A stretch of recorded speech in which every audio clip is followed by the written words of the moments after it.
Sportageous. Sport gets smarter. Hello, everyone, and welcome to another episode of the Sportageous Cast. Be sure to like, subscribe, and follow us wherever you're tuning in from to hear sports stories from the experts. Our guest today is a former professional basketball player who has over 15 years of experience playing in the Israeli League. Currently, she's the CEO of STRIV3, a sports tech startup, which is essentially a digital platform that connects coaches and athletes globally for remote, personalized basketball training. Limor Pelleg, welcome to the show, Limor. Hi, thanks for having me.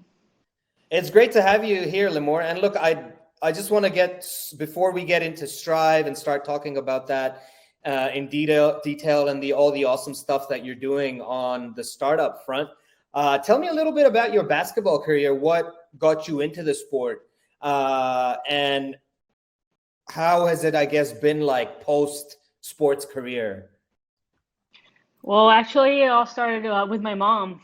She used to play basketball, so growing up, me and my brother and sisters always played basketball, and I just carried on with it. I went to college in the States. I'm originally from Israel, and then came back to Israel and played in the professional league. So pretty much for like 30 years, I've only been playing basketball until recently. Last year, retired due to injury and COVID and age and everything, and then started STRIV3. So actually, STRIV3 kind of made things a little bit easier to, moving on to the next big thing. The next stage is always harder for a professional athlete. They don't know what to do, and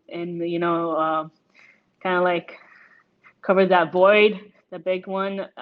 So STRIV3 is connected to basketball, and I think that it really helped me focus. Sure. It's interesting that you bring up that transitory phase from being a professional athlete to then transitioning into the next step in your career.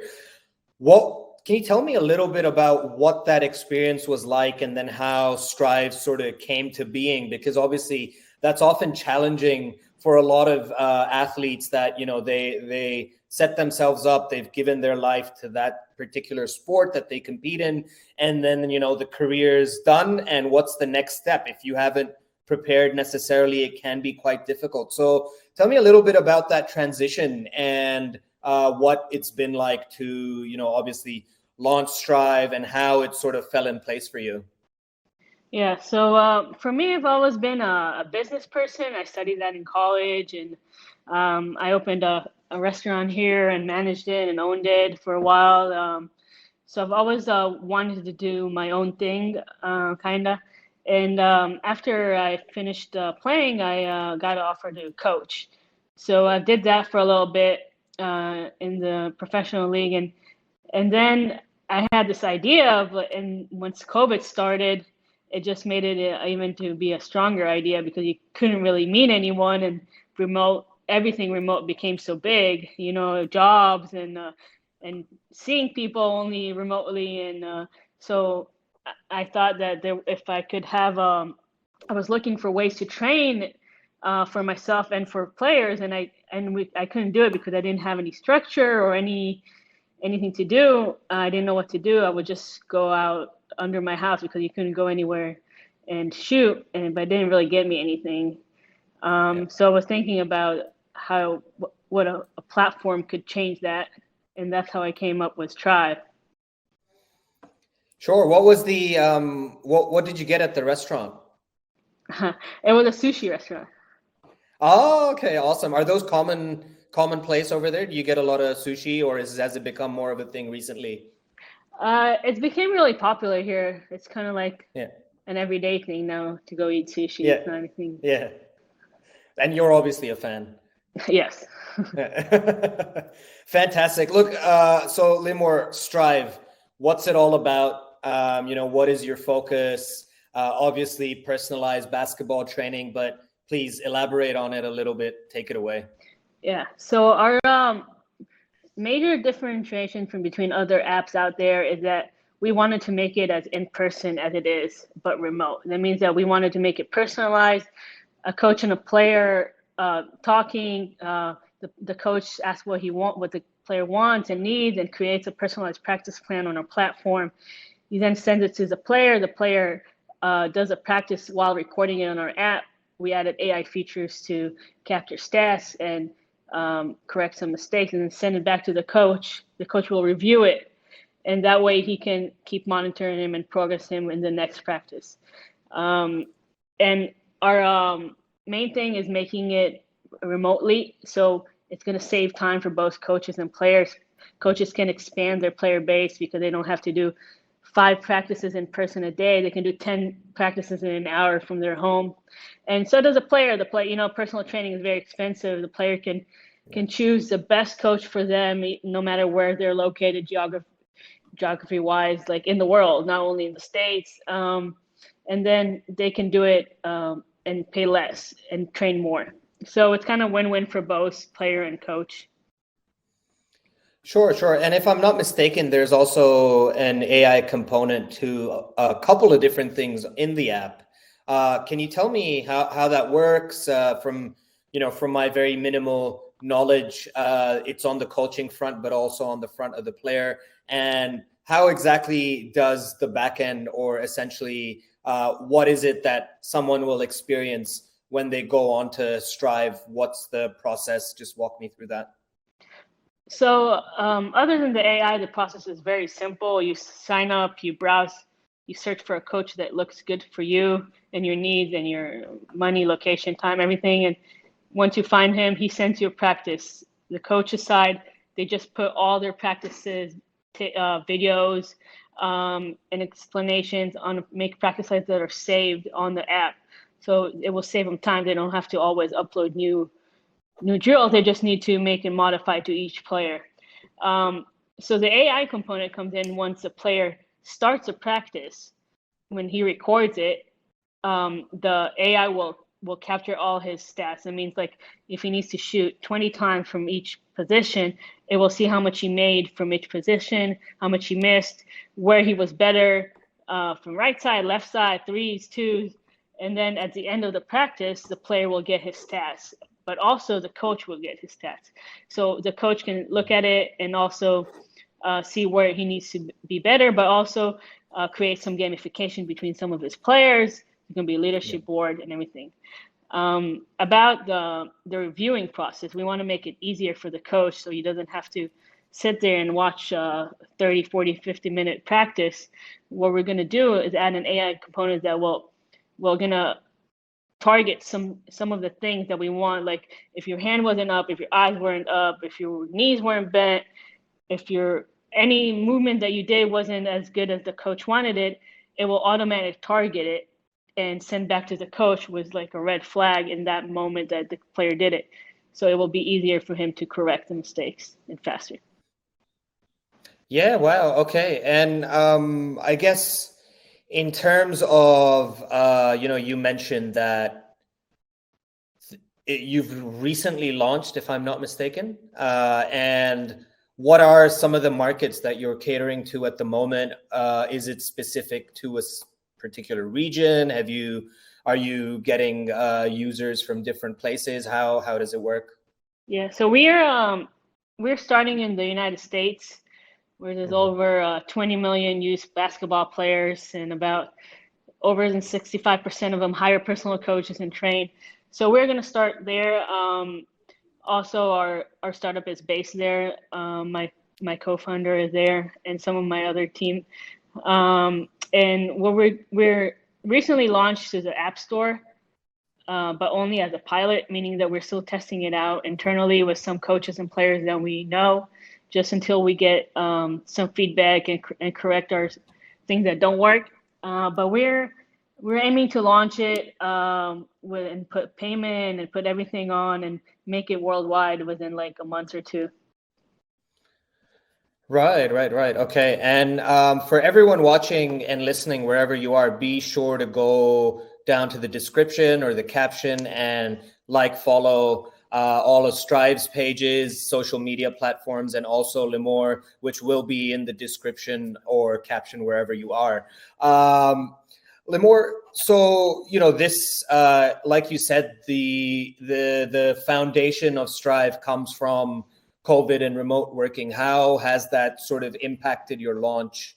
Were you planning to do this sooner, or has it given you time to really think through things and make things up to the optimal level that you want it to be during this pandemic, or is there something else that COVID has done in a strange way? Because for us at Sportageous, we launched just before COVID, and strangely, it was while there was no live sport, a lot of athletes and sports professionals had time to come on and chat with us, to come and engage with us. So it was, in a strange way, a positive that we took out from the lockdowns and so on. So I'd love to hear what your experience was like and that of Strive as well. Yeah. So I actually wish we could have launched this a year ago during COVID, and that would definitely help a lot. But no, Strive is not only for COVID times. It's actually it's in addition to anything, even if people and players and coaches go back to normal leagues and practices. But Strive has helped our team work. We're actually like, we're only working remote. We're all over the world. We're all over time zones. And we met like a few times this summer, but other than that, we've been working over a year on this remotely. And it's kind of helped us because, you kind of have to fit into the new life of remote working from home. So my team did that in their own jobs, and now we're doing it in Strive. So you were used to it. It wasn't anything new, and it helped us. But no, anything other than that, COVID hasn't really hurt us. I would say more helped us. Just having more time on our hands, being at home. Sure. And when you talk about, your professional athlete career, how do I guess the skills that, you sort of developed over that period? Of course, you mentioned, you were running your own restaurant and you had all that entrepreneurship opportunity, but the skills that you gained on the court and from, working, playing with your team and with coaches and the competition and everything, how has that sort of translated, or rather, what are the skills that have transferred over that you thought were really beneficial to what you were doing prior, and how they now come into Strive?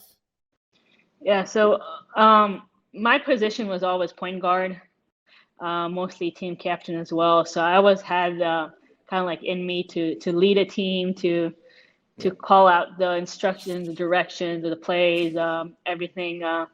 So that's kind of like my role right now as a CEO of Strive as well. But I'm also a very team player. Even when I owned my own restaurant, I always like had my employees like in the same level, talk to them like I was one of them and never like above. So it's the same with my team. I let everyone be part of it equally, no matter like what their role is or anything, time percentage and stuff. So that definitely carried on. But other than that, pretty much the main thing, professional athlete, is work ethics, getting things done, time management. All of that has always been a big part as an athlete, and I carry those traits on to Strive.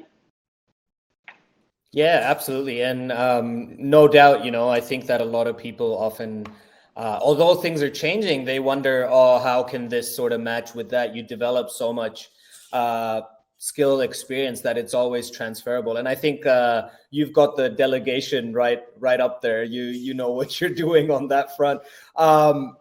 So what, I guess, have been some of the biggest challenges with regards to setting up and launching Strive so far? And, then we can also talk about what you have deemed as successes. I just want to understand, how different entrepreneurs see challenge and success and what that means for them. And I'd love to hear your thoughts on that.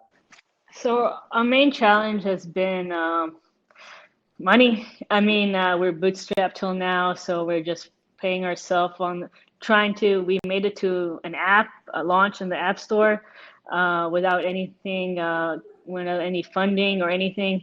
Of course, if we did have funding, we could have made it in a shorter time. And even going forward, right now we're still gonna go launch. We're still gonna go, but we can just get to more people faster. We can build a better app. We can bring more people to the team. So I would say the biggest challenge is fundraising. Sure. And how about the flip side of that? So like I mentioned, actually just us, 4 or 5 people on our team, launching an app, making it everything from scratch ourselves, all the UX, UI, the coding, some of the marketing. That's been an amazing success for us, actually putting something on the App Store that works. Sure. And Limor, just before we wrap up, what do you have coming up with STRIV? What can people expect? What are you looking to do? Any announcement, news that you'd like to share and are able to share, of course? Yeah, so definitely go download STRIV or look at us up, www.strive.app on the internet or any social media. And we're going to be live and going in about, I would say, September. So no matter where you are, you can download it and start training. Fantastic. So you heard it from Limor herself. Be sure to go download STRIV. The link will be in the description or caption wherever you're watching or listening. Be sure to follow STRIV on social media as well. Limor, it's been an absolute pleasure having you on the show. Looking forward to seeing more exciting things coming through from STRIV and wish you all the best. Thank you. Thank you for having me again.